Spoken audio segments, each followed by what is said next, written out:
बहुत समय पहले की बात है। एक प्रतापी राजा थे। उनके पास एक बहुत ही बुद्धिमान मंत्री था। उस मंत्री की एक खास आदत थी। चाहे कुछ भी हो जाए, वह हमेशा कहता था, चिंता मत कीजिए महाराज, जो होता है अच्छे के लिए होता है। एक दिन अपनी तलवार की सफाई करते समय राजा की एक उंगली कट गई। राजा दर्द से कराह रहे थे और बहुत ही गुस्से में थे।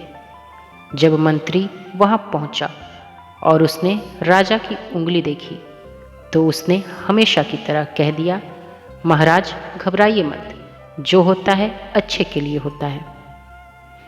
राजा का गुस्सा 7वें आसमान पर पहुंच गया। उन्होंने सोचा, यहाँ मेरी उंगली कट गई और यह कह रहा है कि जो हुआ अच्छा हुआ। क्रोध में आकर राजा ने सैनिकों को आदेश दिया कि मंत्री को तुरंत काल कोठरी में डाल दिया जाए। जेल जाते समय भी मंत्री ने मुस्कुराकर कहा, कोई बात नहीं, जो होता है अच्छे के लिए होता है।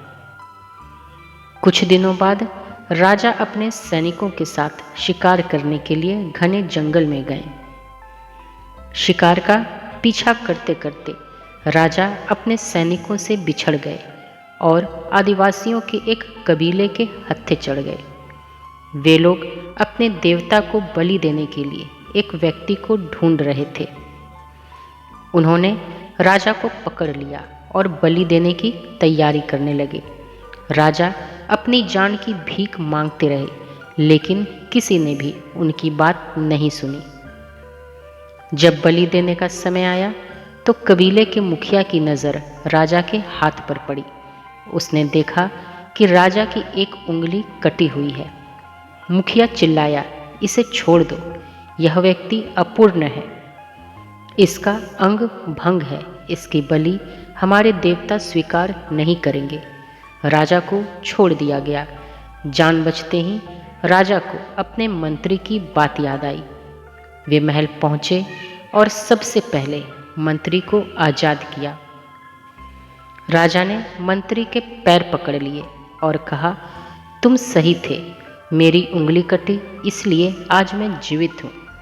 लेकिन मित्र, मुझे एक बात बताओ, मेरे लिए तो अच्छा हुआ, पर तुम्हारे लिए क्या अच्छा हुआ?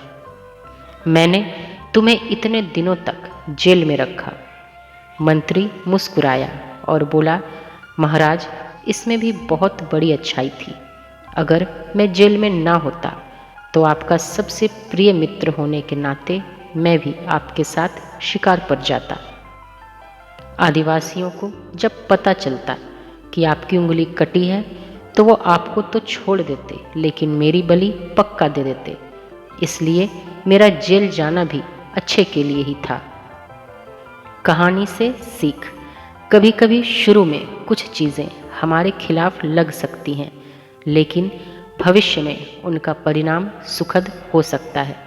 हर घटना का अपना महत्व होता है और हमें हर घटना को सकारात्मक रूप से मानने की कोशिश करनी चाहिए।